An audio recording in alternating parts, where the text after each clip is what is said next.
ദൈവനാമത്തിന് മഹത്വമുണ്ടാകട്ടെ. പ്രഭാതവചന ധ്യാനത്തിൻ്റെ പുതിയ എപ്പിസോഡിലേക്ക് ഏവർക്കും ഹൃദയംഗമമായ സ്വാഗതം. മനുഷ്യൻ കച്ചവടം നടത്തുമ്പോൾ അതിൽ ഒരു ലാഭത്തിൻ്റെതായി പ്രതീക്ഷയുണ്ട്.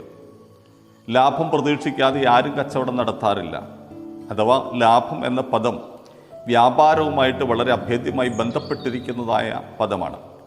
എന്നാൽ ആത്മീയ ജീവിതത്തിൽ യേശുക്രിസ്തുവുമായിട്ടുള്ളതായ ബന്ധത്തിൽ ലാഭം എന്ന പദം പറഞ്ഞ ചില പ്രിയപ്പെട്ടവർ വിശുദ്ധ വേദപുസ്തകത്തിലുണ്ട്.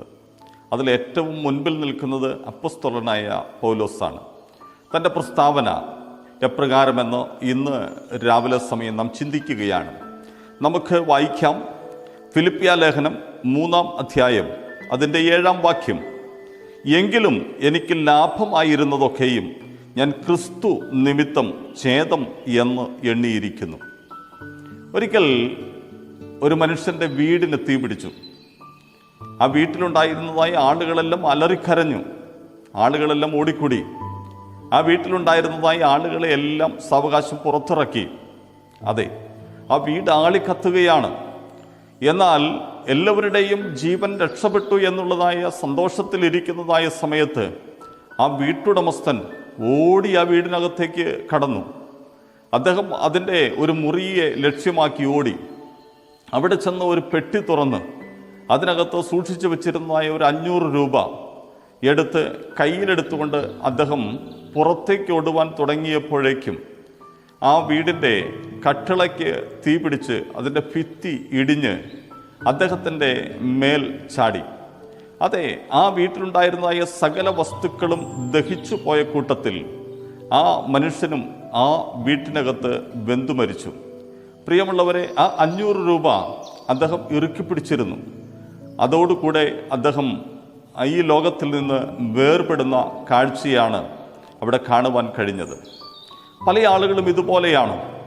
അതെ, തങ്ങളുടെ സമ്പാദ്യം, തങ്ങൾക്ക് ലഭിച്ചിരിക്കുന്നതായ ഭൗമികമായ വസ്തുക്കൾ, ഇതെല്ലാം അവർക്ക് വളരെ വിലയേറിയതാണ്. പ്രാണനല്ല വിഷയം, ജീവനല്ല വിഷയം. ഉയിര് രക്ഷപ്പെട്ടല്ലോ എന്ന് മറ്റുള്ളവർ ചിന്തിക്കുമ്പോൾ അതിനപ്പുറത്ത് അതെ, തങ്ങളുടെ ലാഭങ്ങൾ മുഴുവൻ നഷ്ടമായി പോകുന്നതോർത്ത് വേദനിക്കുകയും അതിൻ്റെ പിന്നാലെ ഓടുകയും ചെയ്യുന്നതായ അനേകരെ ഈ കാലഘട്ടത്തിൽ കാണുവാനായിട്ട് സാധിക്കും. അപ്പോസ്തലനായ പൗലോസിനെ നോക്കുക. താൻ ജീവിതത്തിൽ അനേക നേട്ടങ്ങളുണ്ടായിരുന്നതായ ഒരു ധനാഢ്യനായ മനുഷ്യനായിരുന്നു.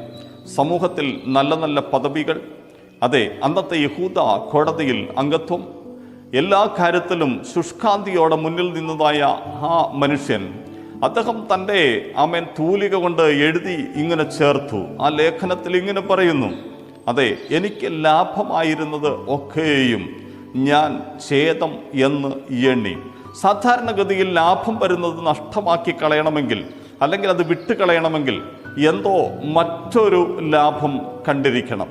തീർച്ചയായിട്ടും അങ്ങനെയാണ്. ചെറിയ ലാഭങ്ങളെ വിട്ടുകളയുവാൻ കാരണം വലിയ ലാഭം കണ്ടതുകൊണ്ടാണ്. ക്രിസ്തു എന്ന ആ വലിയ ലാഭത്തെ കണ്ടപ്പോൾ അപ്പോസ്തലനായ പൗലോസ് ചെറിയ ചെറിയ ആ ലാഭങ്ങളെയെല്ലാം വിട്ടുകളഞ്ഞു എന്നാണ് അവിടെ പറയുവാൻ കഴിയുന്നത്. പ്രിയമുള്ളവരെ, നമുക്ക് ഏറ്റവും വലുത് നമ്മുടെ ആത്മാവാണ്. അതുകൊണ്ട് സ്വർഗരാജ്യത്തിൽ നാം പ്രവേശിക്കണമെങ്കിൽ ചില ലാഭങ്ങൾ ഈ ലോകത്തിൽ വിടേണ്ടിയിരിക്കുന്നു. ഒരുവൻ സർവ്വലോകവും നേടിയിട്ടും തൻ്റെ ജീവനെ നഷ്ടമാക്കി കളഞ്ഞാൽ അവൻ എന്ത് പ്രയോജനം? അതാണ് ദൈവത്തിൻ്റെ വചനം പറയുന്നത്. അതുകൊണ്ട് ഈ ലോകത്തിൽ തന്നെ നഷ്ടപ്പെടുവാനുള്ള, നശിക്കുവാനുള്ളതായ ചില ലാഭത്തിൻ്റെ പിന്നാലെ ഓടിയിട്ട് അതെ, ഏറ്റവും വലിയ ലാഭമായിരിക്കുന്ന ക്രിസ്തുവിനെ നഷ്ടമാക്കി കളയരുത് എന്ന് ഒരു സുവിശേഷകൻ എന്നുള്ളതായ നിലയിൽ ഞാൻ നിങ്ങൾക്ക് ബുദ്ധിയുപദേശം നൽകുകയാണ്. നമുക്ക് പ്രാർത്ഥിക്കാം. പരിശുദ്ധ പിതാവേ, ഈ വചനം കേട്ടതായ അങ്ങയുടെ ജനത്തെ അനുഗ്രഹിച്ച് പ്രാർത്ഥിക്കുന്നു. അവരൊരു അനുഗ്രഹ വിഷയമായി തീരട്ടെ. അവരുടെ സമസ്ത മണ്ഡലങ്ങളും അനുഗ്രഹിക്കപ്പെടട്ടെ. യേശുക്രിസ്തുവിൻ ധന്യ നാമത്തിൽ തന്നെ. ആമേൻ. God bless U.